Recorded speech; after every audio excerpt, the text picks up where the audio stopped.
രണ്ട് ചിത്രങ്ങളുടെ ഏറ്റവും പ്രധാനപ്പെട്ട OTT അപ്ഡേഷനാണ് ഇന്നൊരു വീഡിയോ ഭാഗത്ത്. വീഡിയോയിൽ മുൻപ് വീഡിയോ ലൈക്ക് ചെയ്യുക.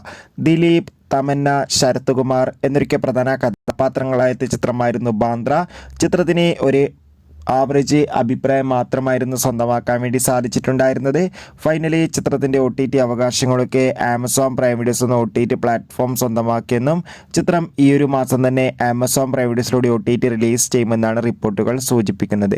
ആസിഫ് അലി, അപർണ ബാലമുരളി, വിജയരാഘവൻ, അശോകൻ, ജഗദീഷ് എന്നൊക്കെ പ്രധാന കഥാപാത്രങ്ങളായ ചിത്രമായിരുന്നു കിഷ്കിന്ധാകാന്ഡം. ചിത്രം മികച്ചൊരു വിജയമായിരുന്നു.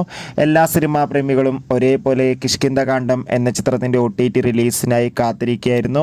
ഫൈനലി ചിത്രത്തിന്റെ OTT അവകാശങ്ങളൊക്കെ ഇപ്പോൾ ഡിസ്നി പ്ലസ് ഹോട്ട്സ്റ്റാർ എന്ന OTT പ്ലാറ്റ്ഫോം സ്വന്തമാക്കിയിട്ടുണ്ട്. കിഷ്കിന്ധാകാന്ഡം എന്ന ചിത്രം ഈ വരുന്ന നവംബർ മാസം 19 OTT റിലീസ് ചെയ്യുമെന്ന് ഒഫീഷ്യലായി കൺഫേം ആക്കിയിട്ടുണ്ട്. കാത്തിരിക്കാം ചിത്രത്തിന്റെ OTT റിലീസിനായി.